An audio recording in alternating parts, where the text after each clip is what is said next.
ಹೇಳ್ರಿ ಮೇಡಮ್. ಎಲ್ಲರಿಗೂ ನಮಸ್ಕಾರ. ಸಂಕ್ರಾಂತಿ ಹಬ್ಬದ ಹಾರ್ದಿಕ ಶುಭಾಶಯಗಳು. ಮಾಧ್ಯಮದ ಎಲ್ಲ ಸಹೋದರರು, ಹಬ್ಬದ ಒಂದು ಬಿಡುವಿಲ್ಲದ ಸಮಯದಲ್ಲಿ ಕೂಡ ನಮ್ಮ ಒಂದು ತುರ್ತು ಸಭೆಗೆ ಆಗಮಿಸಿದ್ದೀರಿ. ನಿಮಗೆ ತುಂಬ ಹೃದಯದ ಧನ್ಯವಾದಗಳು. ಇವತ್ತಿನ ಒಂದು ತುರ್ತು ಸಭೆಯ ಉದ್ದೇಶ ಏನಂದರೆ, ಮೊನ್ನೆ ನಮ್ಮ ಕಲಬುರಗಿಗೆ ಆಗಮಿಸಿದಂತಹ ಅಖಿಲ ಕರ್ನಾಟಕ ರಾಜ್ಯ ಸರ್ಕಾರಿ ಮಹಿಳಾ ನೌಕರರ ಸಂಘದ ಅಧ್ಯಕ್ಷರು ರೋಶ್ನಿ ಗೌಡ ಅವರು ರಾಜ್ಯ ಸರ್ಕಾರಿ ಮಹಿಳಾ ನೌಕರರ ಸಂಘ ಇಲ್ಲ ಅನ್ನೋ ಒಂದು ಹಾಸ್ಯಾಸ್ಪದ ಹೇಳಿಕೆ ಕೊಟ್ಟರು. ಸೊ ಇದನ್ನು ನಾವು ನಿಂದಿಸುವ ಒಂದು ಉದ್ದೇಶವೇ ಹೊರತು ಅವರ ವಿರೋಧಿಗಳು ನಾವಲ್ಲ. ನಮ್ಮದು ರಾಜ್ಯ ಸರ್ಕಾರಿ ಮಹಿಳಾ ನೌಕರರ ಸಂಘ ಕರ್ನಾಟಕ ರಾಜ್ಯದಲ್ಲಿ ಪ್ರಥಮವಾಗಿ ಸಂಘಟನೆಯಾದಂಥ ರಿಜಿಸ್ಟರ್ ಆದಂಥ ಸಂಘಟನೆಯಾಗಿದ್ದು, ನಮ್ಮ ಸಂಘವು 2023 ಜುಲೈ 11ರಂದು ರಿಜಿಸ್ಟರ್ ಆಗಿದೆ. ನಮ್ಮದು ಎಲ್ಲಕ್ಕಿಂತ ಮೊದಲನೇ ಸಂಘಟನೆ ಹಾಗೂ ನಮ್ಮ ಸಂಘಟನೆ ರಾಜ್ಯಾದ್ಯಂತ ಎಲ್ಲ ಜಿಲ್ಲೆಗಳಲ್ಲಿ ತನ್ನ ಬೇರೂರಿ ಎಲ್ಲ ಸೇವೆಯನ್ನು ಮಾಡುತ್ತಿರುವ ಒಂದು ಪ್ರಗತಿಯತ್ತ ಸಾಗುತ್ತಿರುವ ಒಂದು ದಾರಿಯಲ್ಲಿರುವಾಗ ಇವರು ರಾಜ್ಯ ಸರ್ಕಾರಿ ಮಹಿಳಾ ನೌಕರರ ಸಂಘ ಇಲ್ಲವೇ ಇಲ್ಲ ಅನ್ನೋ ಒಂದು ಹೇಳಿಕೆಗೆ ನಾವು ವಿಷಾದನೀಯ ಮತ್ತು ಖಂಡನೀಯ ಹೇಳಿಕೆಯನ್ನು ಕೊಡ್ತೀವಿ. ಯಾಕೆಂದರೆ ನಮ್ಮ ಸಂಘಟನೆ ಇದ್ದಿದ್ದು ರಾಜ್ಯಾಧ್ಯಕ್ಷರ ಗಮನಕ್ಕೆ ಇರಬೇಕಾಗಿತ್ತು. ರಾಜ್ಯಾಧ್ಯಕ್ಷರಿಗೆ ಎಲ್ಲ ಜಿಲ್ಲೆಯ ಎಲ್ಲ ಸಂಘಟನೆಗಳ ಒಂದು ಮಾಹಿತಿ ಇರಬೇಕು ಅನ್ನೋ ಒಂದು ಉದ್ದೇಶ. ಅವರಿಗೂ ಗೊತ್ತಿತ್ತೋ ಗೊತ್ತಿಲ್ಲೋ ನನಗೆ ಗೊತ್ತಿಲ್ಲ, ಆದರೆ ಇನ್ನೊಂದು ಸಂಘಟನೆ ಇಲ್ಲ ಎಂದಾಗ ಪ್ರಸ್ತುತ ಕೆಲಸ ಕಾರ್ಯನಿರ್ವಹಿಸುತ್ತಿರುವಂಥ ಪ್ರಥಮ ರಾಜ್ಯ ಸರ್ಕಾರಿ ಮಹಿಳಾ ನೌಕರರ ಸಂಘಕ್ಕೆ ನೋವಾಗಿದ್ದು, ಆ ಒಂದು ವಿಷಯದಲ್ಲಿ ನಾವು ಇವತ್ತಿನ ಪತ್ರಿಕಾ ಒಂದು ಗೋಷ್ಠಿಯನ್ನು ಕರೆದಿದ್ದೇವೆ. ನಿಮ್ಮ ಒಂದು ಹಬ್ಬದ ಬಿಡುವಿನ ದಿನದಲ್ಲಿ ನಮಗೆ ಸಮಯ ಕೊಟ್ಟಿದ್ದೀರಿ. ನಮ್ಮೊಂದಿಗೆ ಸದಾ ಸಹಕಾರ ನೀಡುತ್ತಿರುವ ನಿಮ್ಮ ಎಲ್ಲಾ ಮಾಧ್ಯಮದವರಿಗೂ ನಮ್ಮ ಮಹಿಳಾ ನೌಕರರ ಸಂಘದಿಂದ ಸಂಘಟನೆಗೂ ನಿಮ್ಮ ಸಂಘಟನೆಗೆ ಏನು ವ್ಯತ್ಯಾಸ ಏನು ಅಂತ ಯಾವುದೇ ರೀತಿಯ ವ್ಯತ್ಯಾಸ ಇಲ್ಲ ಸರ್. ನಾವು ಮುಂಚಿತವಾಗಿ ಸಂಘಟನೆಯನ್ನು ಮಾಡಿದ್ದೀವಿ.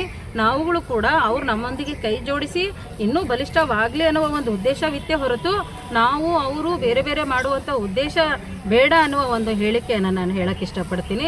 ಯಾಕೆಂದರೆ ಮಹಿಳೆಯರನ್ನು ಕೂಡಲೇ ಎಲ್ಲರೂ ಒಟ್ಟಾಗಿ ಸೇರೋಣ, ಇನ್ನೂ ಹೆಚ್ಚಿನ ಸಂಖ್ಯೆಯಲ್ಲಿ ನಾವೆಲ್ಲರೂ ಕೂಡಿ ನಮ್ಮ ಸಂಘಟನೆಯಲ್ಲಿ ಸೇರಿದಾಗ ಇನ್ನೂ ಹೆಚ್ಚಿನ ಬಲ ಸಿಗ್ತದೆ ಅನ್ನೋ ಒಂದು ವಿಶ್ವಾಸ ನಮಗಿದೆ. ನಾವುಗಳು ಕೂಡ ಅವರುಗಳು ಕೂಡ ಹೋರಾಟದ ದಾರಿ ಗುರಿ ಒಂದೇ, ದಾರಿ ಬೇರೆ ಇರ್ಬೋದು, ಆದರೆ ಸಂಘಟನೆಯ ಬಗ್ಗೆ ಇಲ್ಲ ಅನ್ನುವ ಒಂದು ಆರೋಪ ಮಾಡಿರುವುದು ಅದು ಸ್ವಲ್ಪ ವಿಷಾದನೀಯ ಸಂಗತಿ. ಮಕ್ಕಳಿಗೆ ಮಹಿಳೆಗೆ ಪ್ರಾತಿನಿಧ್ಯ ಸಿಗಲ್ಲ, ಅದಕ್ಕಾಗಿ ನಾವು ಬೇರೆ ಸಂಘಟನೆ ಮಾಡುವಂಥ ಅವಶ್ಯಕತೆ ಇತ್ತು. ನಾವು ಪ್ರಶ್ನೆ ಕೇಳಿದ್ವಿ. ನಮಗೆ ಅದು ನಮ್ಮ ಸಂಘದ ಭಾಗವಾಗಿದ್ದರು ಸರ್. ಅದರಲ್ಲಿ ಕೆಲವೊಬ್ರು ನಮ್ಮ ಸಂಘದಲ್ಲೇ ಇದ್ದರು. ಏನೋ ಅಧಿಕಾರ ಆಸೆನೂ ಇರ್ಬೋದು, ಅಥವಾ ಅವರಿಗೂ ಇನ್ನೂ ಹೆಚ್ಚಿನ ವೈಯಕ್ತಿಕ ಏನಾದರೂ ಸಮಸ್ಯೆಗಳಿರ್ಬೋದು, ಅದು ನಮಗೆ ಗೊತ್ತಿಲ್ಲ.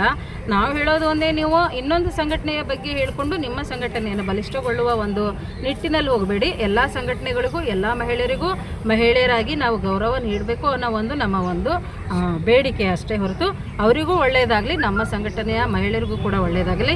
ನಮ್ಮ ಗುರಿ ಒಂದೇ, ಹೋಗುವ ದಾರಿ ಬೇರೆ ಇರಬಹುದು.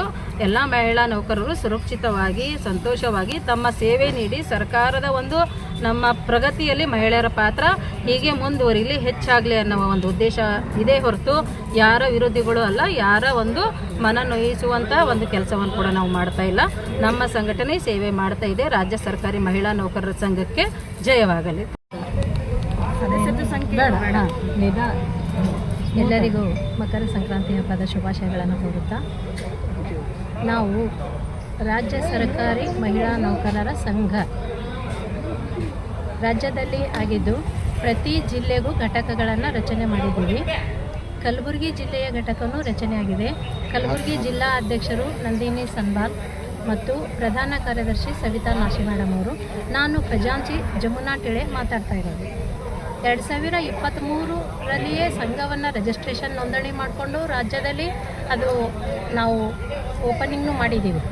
ಎಲ್ಲ ಒಂದು ರಾಜಕೀಯ ಮುಖಂಡರನ್ನು ಕರೆದು ಎಲ್ಲ ಇಲಾಖೆಯ ನಿವೃತ್ತಿ ಮಹಿಳೆಯರ ಒಂದು ಮಾರ್ಗದರ್ಶನದಿಂದ IAS ಆಫೀಸರ್ಸು, IPS ಅಧಿಕಾರಿಗಳು, ಮಹಿಳೆಯರು ಅನುಭವಿಸ್ತಕ್ಕಂಥ ಸಮಸ್ಯೆಗಳಿಗೆ ಒಂದು ಸಂಘ ರಚನೆ ಆಗಬೇಕು ಅನ್ನೋ ಒಂದು ಉದ್ದೇಶದಿಂದ ಸಂಘವನ್ನು ಮಾಡಿದ್ದಾರೆ, ನೋಂದಣಿ ಮಾಡಿದ್ದಾರೆ, ದಾಖಲೆ ಸಹಿತ ಇದೆ. ರಾಜ್ಯದವರೇ ನಾವು ಎಲ್ಲ ಘಟಕಗಳು ಜಿಲ್ಲೆಯಲ್ಲೂ ಮಾಡಬೇಕು ಅಂತ ವಿಚಾರಿಸಿದಾಗ ನಮ್ಮ ಕಲಬುರಗಿ ಜಿಲ್ಲೆಯಲ್ಲಿಯೂ ಕೂಡ ಘಟಕ ರಚನೆ ಮಾಡಿದ್ದೆವು. ಮತ್ತು 2 ವರ್ಷದಿಂದ ನಾವು ಸತತವಾಗಿ ಕಾರ್ಯಕ್ರಮಗಳನ್ನು ಮಹಿಳಾ ಪರವಾಗಿ ಹಮ್ಮಿಕೊಂಡಿದ್ದೀವಿ. ಈ ಒಂದು ಸಂಘ ಯಾವ ಒಂದು ಪುರುಷರ ವಿರುದ್ಧ ಸಂಘನೂ ಅಲ್ಲ, ಬೇರೆ ಯಾವುದೇ ಸಂಘದ ಉದ್ದೇಶ ಬೇರೆ ಯಾವುದೂ ಅಲ್ಲ. ಎಲ್ಲ ಸಂಘಟನೆಗಳು ಮತ್ತು ಬರ್ತಾ ಮಹಿಳಾ ಸಂಘಟನೆಗಳು ಸಾಕಷ್ಟು ಆಗಲಿ ಮಹಿಳಾ ಪರವಾಗಿ ಇದೆ. ಎಲ್ಲ ಮಹಿಳಾ ಪರ ಸಂಘಟನೆಗಳ ಉದ್ದೇಶ ಒಂದೇ ಇದ್ದರೂ ಕೂಡ ನಿನ್ನೆ ನಾವು ಈಗ ಹೇಳ್ತಾ ಇರೋದು ವಿಷಯ ಏನಂದರೆ ಅಖಿಲ ಕರ್ನಾಟಕ ರಾಜ್ಯ ಮಹಿಳಾ ನೌಕರರ ಸಂಘ ಅಂತ ಅಧ್ಯಕ್ಷರು ರೋಶಿನಿ ಗೌಡ ಮೇಡಮ್ ಅವರು ನಮ್ಮ ಕಲಬುರಗಿ ಜಿಲ್ಲೆಗೆ ಬಂದು ರಾಜ್ಯ ಸರ್ಕಾರಿ ಮಹಿಳಾ ನೌಕರರ ಸಂಘ ಇಲ್ಲ ಅಂತ ಅನ್ನೋದು ಒಂದು ಹೇಳಿಕೆ ಕೊಟ್ಟಾಗ ನಮ್ಮ ಜಿಲ್ಲೆಯಲ್ಲಿರ್ತಕ್ಕಂಥ ಸರ್ಕಾರಿ ಮಹಿಳಾ ನೌಕರರಿಗೆ ತಪ್ಪು ಸಂದೇಶ ಹೋಗಬಾರ್ದು ಅನ್ನೋದು ಉದ್ದೇಶದಿಂದ ರಾಜ್ಯ ಸರ್ಕಾರಿ ಮಹಿಳಾ ನೌಕರರ ಸಂಘವೂ ಇದೆ, ಒಳ್ಳೆಯ ಕಾರ್ಯ ಮಾಡ್ತಾ ಇದೆ. ಮಹಿಳಾ ಪರವಾಗಿ ನಾವು ಸಮಸ್ಯೆಯನ್ನು ಬಗೆಹರಿಸ್ತಾ ಒಂದು ಸಂಘಟನೆ ಇದೆ ಅಂತ ತಿಳಿಸೋದಕ್ಕೆ ನಾವು ಇಲ್ಲಿ ನಿಮ್ಮ ರಾಜ್ಯಾಧ್ಯಕ್ಷರು ಏನಾದ್ರು ನಿಮ್ಮ ರಾಜ್ಯ ಅಧ್ಯಕ್ಷರು ರಮಾ ಆರ್ ಮೇಡಮ್ ಅವರು, ಪ್ರಧಾನ ಕಾರ್ಯದರ್ಶಿ ಶೈಲಾ ವಿ ಗೌಡ ಮೇಡಮ್. ಇಲ್ಲ ಮೇಡಮ್, ನಿಮ್ಮ ರಾಜ್ಯಾಧ್ಯಕ್ಷರಿಗೆ ಈ ವಿಷಯ ಗೊತ್ತಾಯ್ತಾ? ಅವ್ರು ಏನು ಹೇಳಿದ್ರು? ರಾಜ್ಯಾಧ್ಯಕ್ಷರಿಗೆ ಗೊತ್ತಾಗಿದೆ ಸರ್. ಅವರು ಕೂಡ ನಿಮ್ಮ ಜಿಲ್ಲೆಯಲ್ಲಿಯೇ ಅವ್ರು ಹೇಳಿಕೆ ಕೊಟ್ಟಿದ್ದಾರೆ. ಅಂದರೆ ನಿಮ್ಮ ಜಿಲ್ಲೆಯವರ ನೀವು ಅದನ್ನು ಸರಿಪಡಿಸ್ಕೋಬೇಕಂದ್ರೆ ರಾಜ್ಯ ಘಟಕ ಇದೆ ಅಂತ ಹೇಳಿ ಅಂತ ಅವರ ಒಂದು ಆದೇಶದ ಮೇರೆಗೆ ನಾವು ಇವತ್ತು ಹೇಳ್ತಾ ಇದ್ದೀವಿ. ಧನ್ಯವಾದಗಳು.